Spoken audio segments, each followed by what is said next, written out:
Zach Torgrimson. Cole Peters. Glenn Nelson. Megan Johnson. 400 people, 14 years. That's how long and how many people it took to sculpt Mount Rushmore. According to Michael Newton Matza, who is an author with PhD in the history of law and labor, in the book Historic Sites and Landmarks That Shaped America, From Acama Pueblo to Ground Zero, published in 2016. 14 years is the amount of time it takes us to receive our elementary, middle, and high school education. During this education, we have all learned about the 4 presidents of Mount Rushmore in our history classes here at Zumbrota Mazeppa.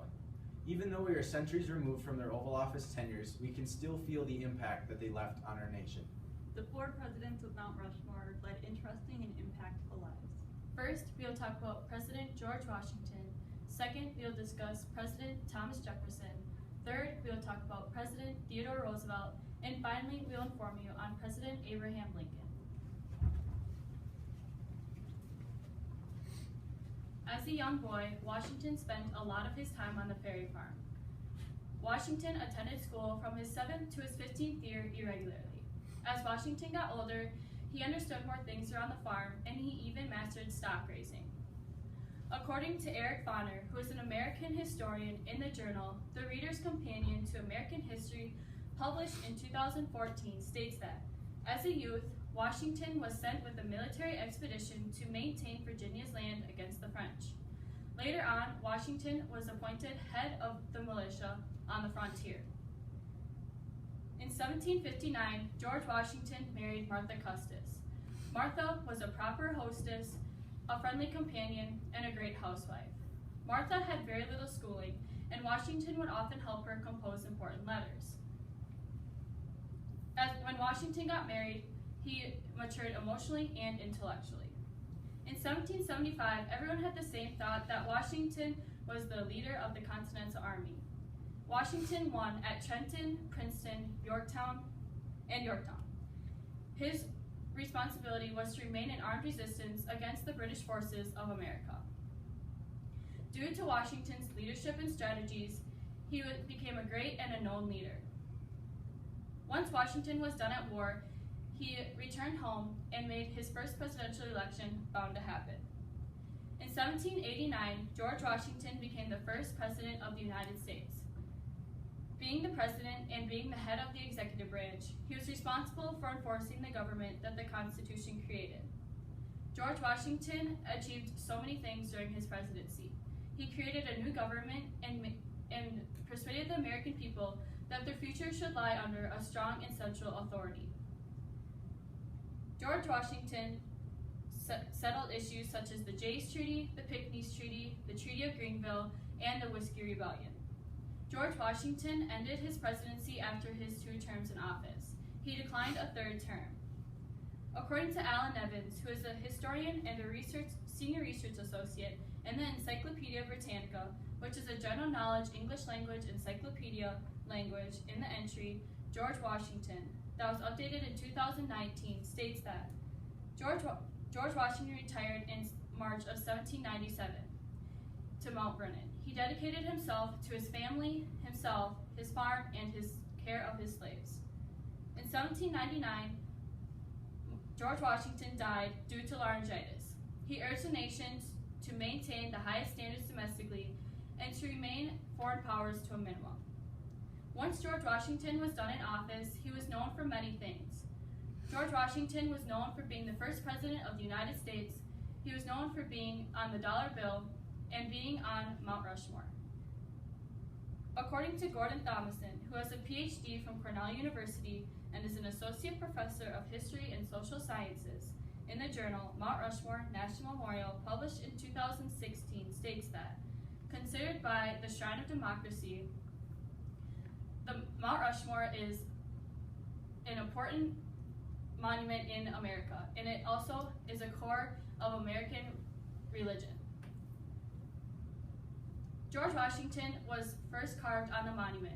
George Washington was picked to be on this monument due to his role in the Revolutionary War and for his fight for American independence.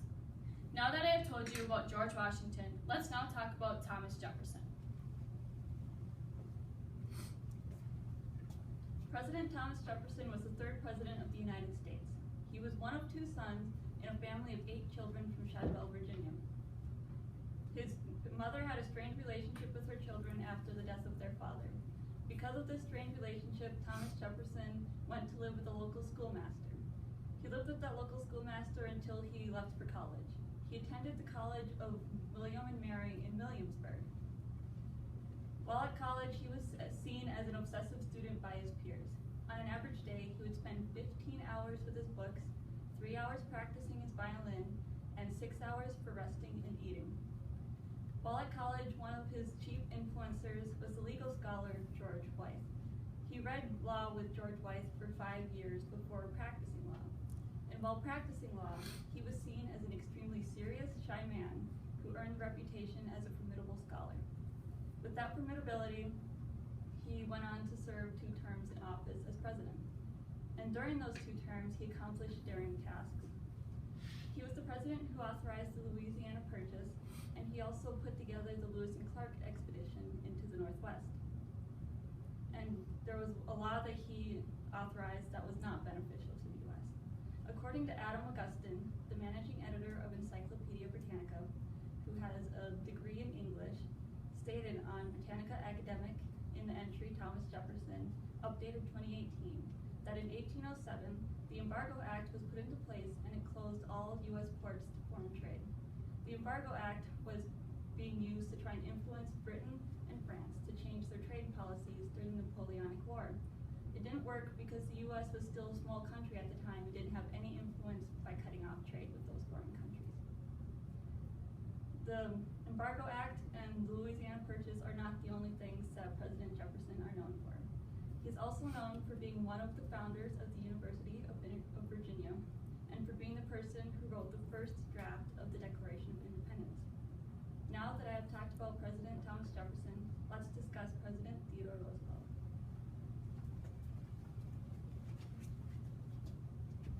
Theodore Roosevelt was the 26th President of the United States, according to William Leuchtenberg, a professor of history at the University of North Carolina at Chapel Hill, in the book, The American President, From Teddy Roosevelt to Bill Clinton, published in 2015.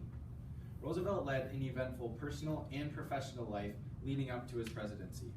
According to John Milton Cooper, a professor of history at the University of Wisconsin-Madison, in the Encyclopedia Britannica entry about Theodore Roosevelt, updated in 2019, states that while Roosevelt was growing up, he had to overcome many health issues, including weak eyesight and asthma.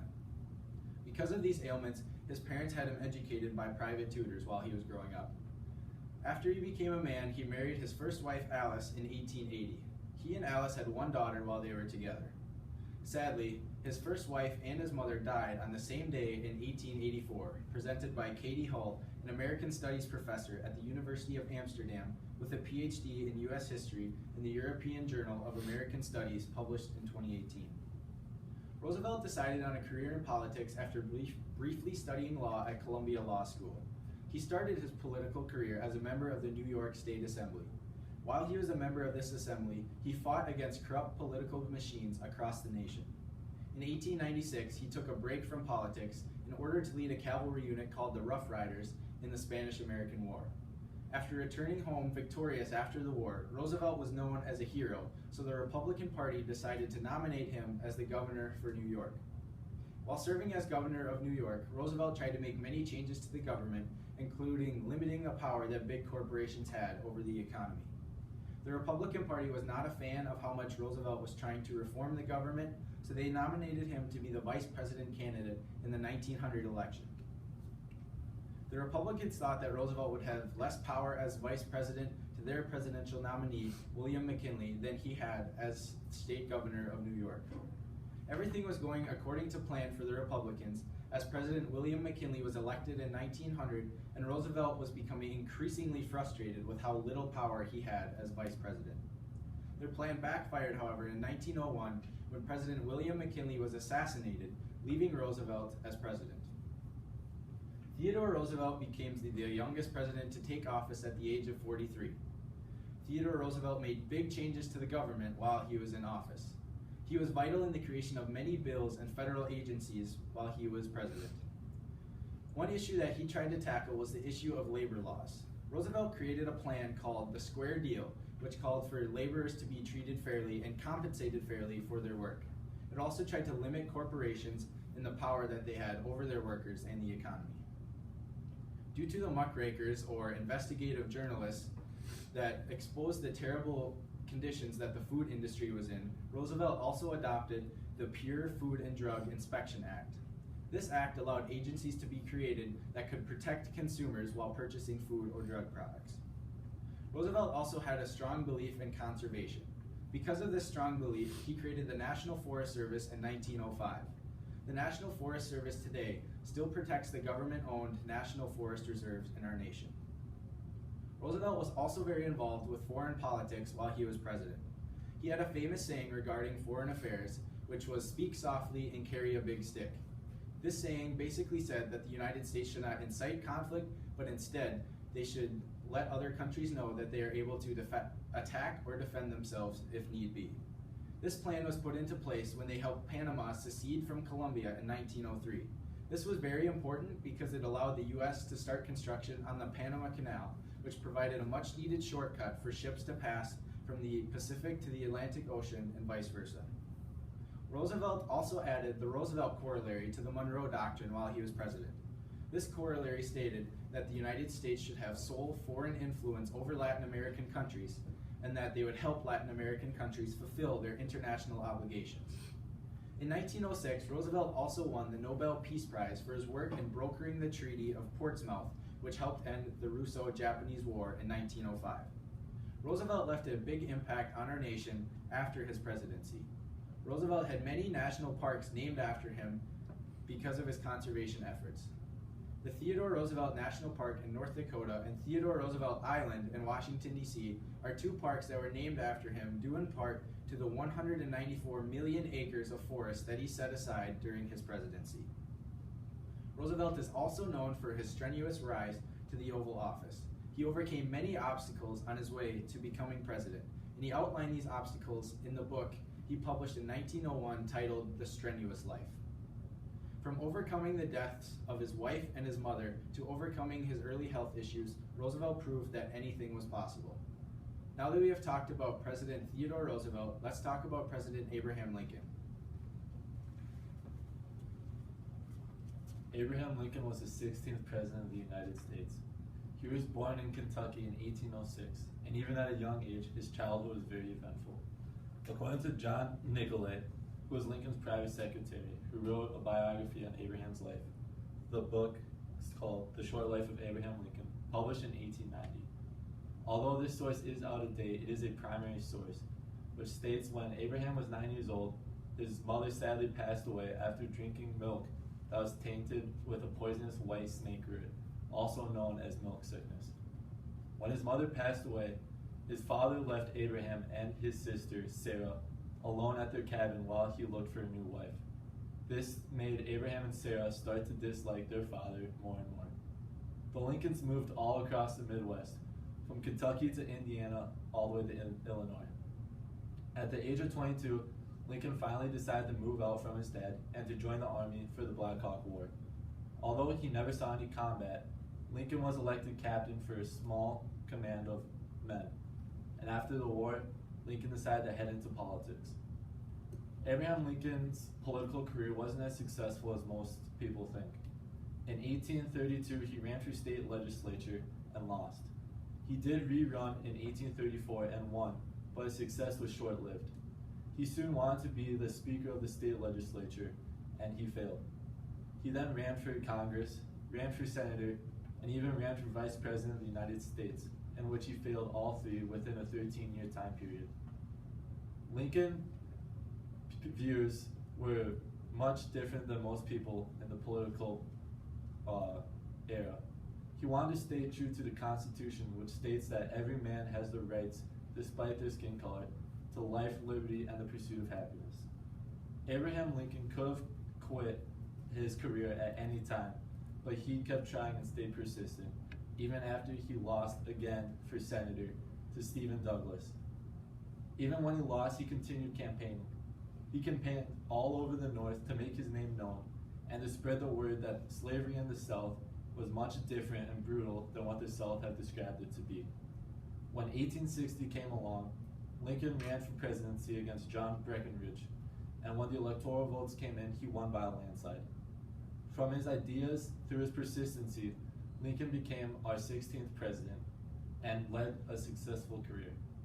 Lincoln did many successful things and remarkable things through his presidency. As stated by John Fry, who was the president at Drexel University in Pennsylvania, in his journal, Abraham Lincoln and America, published in 2014, he states that President Lincoln did everything exactly and perfectly as he could have done through his presidency. He had to support the North, win the Civil War, and keep the Union as one nation. In 1863, President Lincoln gave his Emancipation Proclamation speech, which stated that certain slaves were to be set free from certain Southern jurisdictions. Lincoln continued to pass acts and laws, including the Homestead Act of 1862, which stated that United States citizens, including free black lives, were allowed to settle in the western United States and to claim up to 160 acres of land. Great things always come to an end, and in this case too soon. President Lincoln was assassinated April 15th, 1865, just 6 days after the Civil War was officially over, at Ford's Theater by John Wilkes Booth. Booth snuck into the president's box during the play and shot Abe Lincoln point blank in the back of the head. Lincoln was then rushed to the Peterson House, where he soon died. For what Lincoln done to this country, we can remember him from our national monuments like Mount Rushmore to our very own currency.